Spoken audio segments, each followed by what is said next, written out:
Bonjour, au cours de cette présentation, vous obtiendrez plus d'informations concernant la maladie d'Alzheimer. Cette vidéo est un travail étudiant qui ne constitue pas de conseils médicaux ni professionnels. La vidéo ne contient pas de contenu tiré des sources protégées par le droit d'auteur. Toutes personnes concernées par cette vidéo sont consentantes à sa diffusion publique. Depuis quelque temps, une femme âgée se questionne face à son mari qui oublie plusieurs dates et détails de son quotidien.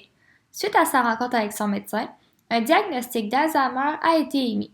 Monsieur a de plus en plus de symptômes qui impactent sa vie, donc son médecin l'a référé en ergothérapie afin que nous l'aidions dans ses vécus. Ainsi, nous cherchons à savoir que nous enseignent les neurosciences à ce sujet. La maladie d'Alzheimer est une maladie neurodégénérative chronique qui détruit les cellules cérébrales, ce qui provoque avec le temps une détérioration de la mémoire et des capacités de réflexion.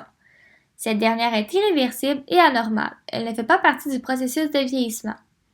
En représentant 60 et 80% de tous les diagnostics, l'Alzheimer est le trouble neurocognitif le plus répandu. Toutefois, on ne peut pas dire qu'une personne atteinte d'un trouble neurocognitif est atteinte de la maladie d'Alzheimer. Ainsi, la personne manifeste des signes d'oubli, puis une incapacité de se rappeler de certains mots, ce qui mènera à une incapacité à produire et comprendre le langage. Plus précisément, l'Alzheimer est une maladie neurodégénérative caractérisée par son origine vasculaire. Un problème au niveau de celle-ci engendre la libération de facteurs toxiques qui mènent à une inflammation chronique, puis à l'accumulation extracellulaire de bêta-amyloïdes sous forme de plaques et par des amas protéiques tôt intracellulaires dans les neurofibrilles. Cela cause plus tard dans l'évolution de la maladie une atrophie cérébrale, principalement des lobes temporaux et pariétales, de l'amygdale et de l'hippocampe. La DTA est la forme de démence la plus fréquente. Sa prévalence est approximativement de 1% de 60 à 64 ans. D'ailleurs, 5,1% des Canadiens âgés de 65 ans et plus sont atteints de la maladie d'Alzheimer. Pour vous donner un référentiel, aux États-Unis, il y a une nouvelle personne qui est diagnostiquée d'Alzheimer à environ chaque 68 secondes. Contrairement à la croyance générale, la plupart des cas de la maladie d'Alzheimer sont dits sporadiques, donc non héréditaires.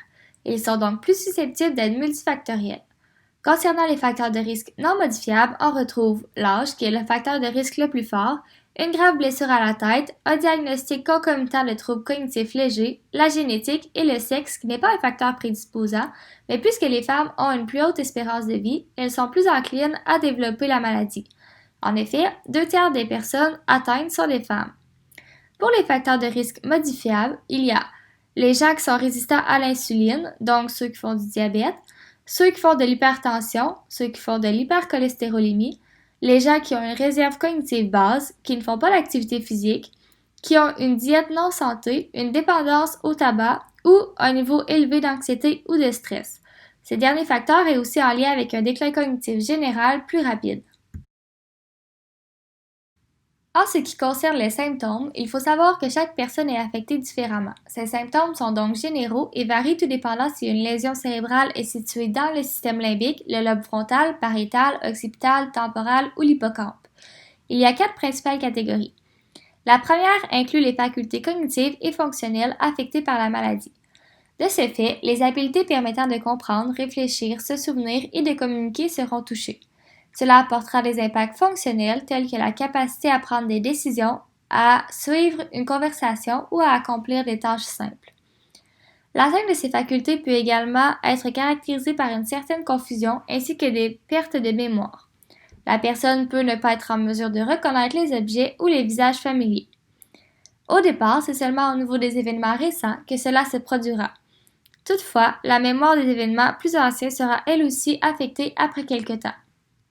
Dans cette situation, ces personnes vont parfois se rappeler des anciens souvenirs d'il y a longtemps et ce phénomène s'explique par le circuit de Papez. En effet, lors de cette maladie, l'hippocampe et l'amygdale sont touchés, ce qui a un impact sur le circuit de Papez qui est impliqué dans les étapes du processus mnésique. Chaque information passe plusieurs fois à travers le circuit pour changer de forme et ensuite, au bout de quelques années, aller se stocker dans la région para-hippocampique. Donc, les informations stockées à cet endroit deviennent indépendantes de l'hippocampe. La deuxième catégorie implique les émotions et l'humeur qui seront affectées par la maladie. La personne peut alors sembler apathique et ne plus être intéressée aux activités qu'elle aimait auparavant. Elle peut également devenir moins expressive et se renfermer sur elle-même. Lors de changements au niveau des capacités physiques, cela correspond à la troisième catégorie. La maladie peut affecter la coordination et causer des troubles visuospatials qui affecteraient sa capacité à effectuer des tâches quotidiennes telles que se nourrir, se laver, s'habiller et se déplacer. Cette désorientation peut être causée par une cécité de mouvement. Finalement, la dernière catégorie concerne le changement de comportement. En effet, la personne pourrait avoir des réactions inhabituelles qui se caractérisent par le fait de répéter plusieurs fois les mêmes gestes ou les mêmes mots, cacher ses effets personnels, avoir des réactions brusques ou un comportement agité. La maladie d'Alzheimer progresse lentement et est décrite par 4 différents stades selon la gravité des symptômes. Premièrement, il y a le stade léger, dont les manifestations pourraient être vues comme des oublis normaux et donc pas comme un indicateur de cette maladie. À cette étape, la personne est pleinement consciente et n'a besoin que d'une aide minimum si elle le demande. Le stade modéré, c'est lorsque la personne verra une diminution au niveau de son indépendance. En effet, de l'aide sera requis auprès de son entourage ou d'un proche aidant afin de pouvoir effectuer les tâches quotidiennes. Au stade avancé, la personne sera dans l'impossibilité de communiquer verbalement ou de prendre soin d'elle. Par conséquent, la qualité de vie de celle-ci dépend de la qualité des soins reçus. À la fin de vie, la personne a besoin de soins en tout temps. On est au point d'administrer des soins palliatifs et des soins de réconfort pour s'assurer que la personne ait la meilleure qualité de vie possible jusqu'à ce que la mort survienne. Les symptômes de la maladie d'Alzheimer peuvent être traités, mais la maladie ne peut pas être guérie. Il existe tout de même des traitements, comme les traitements pharmacologiques, qui ont pour objectif de renverser les effets de la maladie ou de retarder le déclin de la mémoire, les altérations du langage, les capacités de réflexion et la motricité, tout en prenant en charge les symptômes neuropsychiatriques. La première étape pour un patient qui vient d'être diagnostiqué serait de lui prescrire un inhibiteur de cholinestérase. Une démence non traitée se détériore chaque année, mais grâce à ce médicament, on peut ralentir cette diminution en améliorant la neurotransmission d'acétylcholine dans le cerveau. Il y a aussi une possibilité de recommander un traitement antidépressif, car la dépression est un des symptômes de la démence. Le but des traitements non pharmacologiques est de prolonger l'autonomie fonctionnelle et améliorer la qualité de vie du client.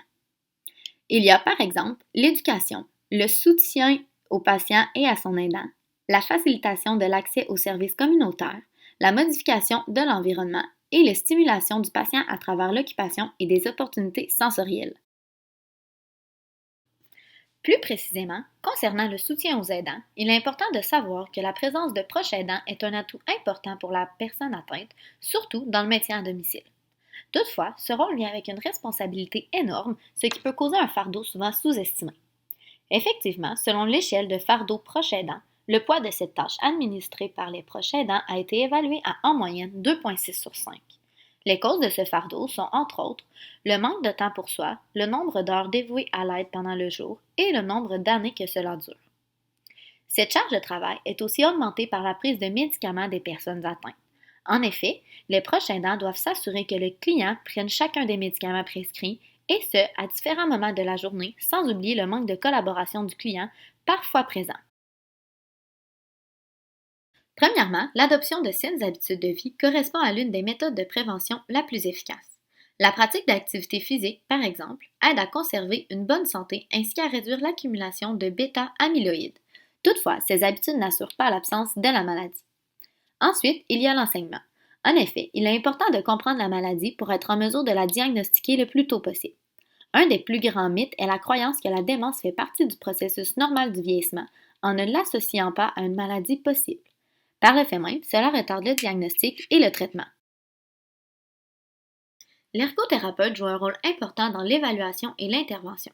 Pour l'évaluation, il complétera le profil occupationnel, évaluera la fonction cognitive en déterminant son niveau cognitif d'Allen, il consultera des proches pour compléter l'évaluation fonctionnelle, il évaluera son bien-être et sa sécurité à domicile. Dans l'intervention, l'ergothérapeute visera à optimiser la performance dans les AVQ, réduire les comportements agités, faciliter le sommeil et prévenir les risques de chute durant la nuit.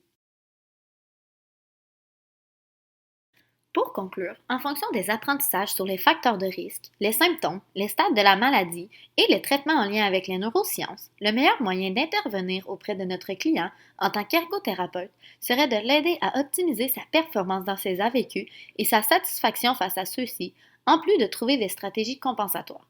Cette intervention en ergothérapie est combinée avec de la médication et l'aide de sa femme, tout en s'assurant que celle-ci ait les ressources nécessaires. La totalité de ces traitements vise à offrir la meilleure qualité de vie possible pour monsieur. L'Alzheimer est encore au centre de plusieurs études. Ainsi, pour la suite des choses, on peut espérer que le progrès scientifique nous mènera à la découverte d'un traitement qui empêchera totalement la progression de la maladie.